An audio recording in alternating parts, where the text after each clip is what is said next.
Corruption Exposed, Episode 1, Part 5, The One Big Beautiful Bill, Who Voted for It and Why. Previously, in Part 4, we broke down how the One Big Beautiful Bill was engineered behind closed doors. We exposed the backroom lobbying, the policy riders, the secretive drafting process that locked out both the public and most lawmakers.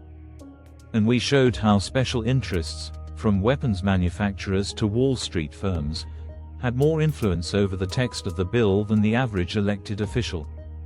What looked like legislation was really a wish list, carefully crafted by the people who stood to profit the most. Let's talk about the votes. Because this bill didn't pass by accident.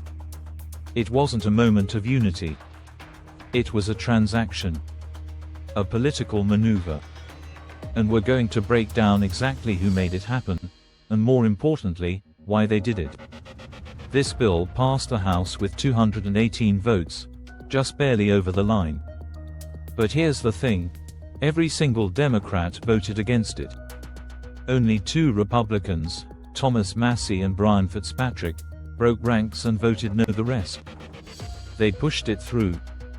In the Senate, the final vote was 51-50. Every Democrat voted no again. The bill passed because Vice President J.D. Vance cast the tie-breaking vote, a procedural necessity because of how the vote was structured. This wasn't a bipartisan effort. This was a Republican-led bill, pushed through with party discipline and pressure. So why did most Republicans vote yes? Because the bill delivered on everything they'd promised their donors. Deep cuts to public programs. Tax benefits for corporations. Loopholes for the wealthy. And nearly $900 billion in military spending, kept intact.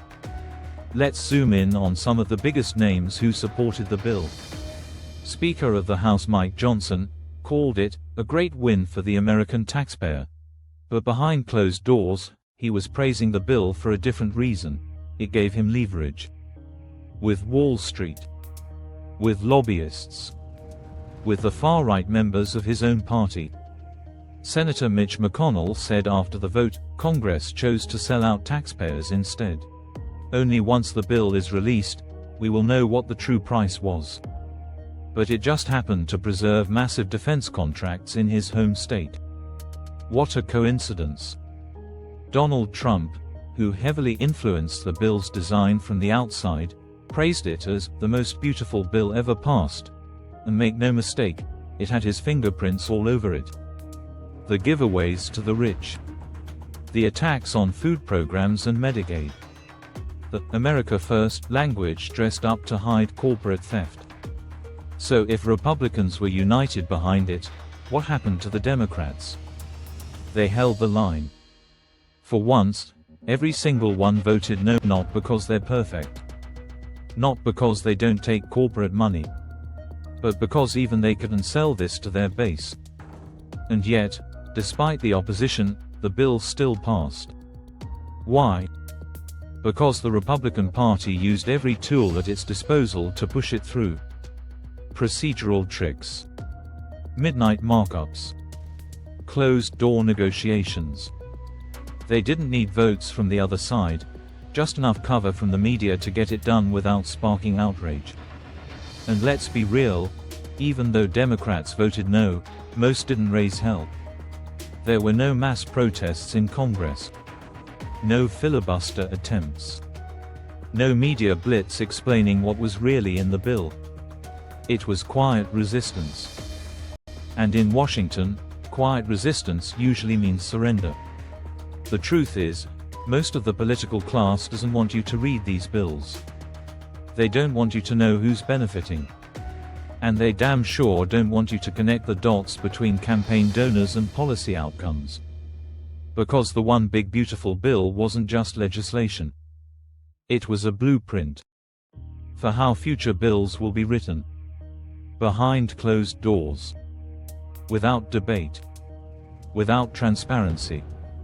Just a handful of powerful people making decisions for 330 million Americans. So if you're wondering who voted for it, the answer is, almost every Republican. And if you're wondering why, the answer is simple. Because their donors told them to.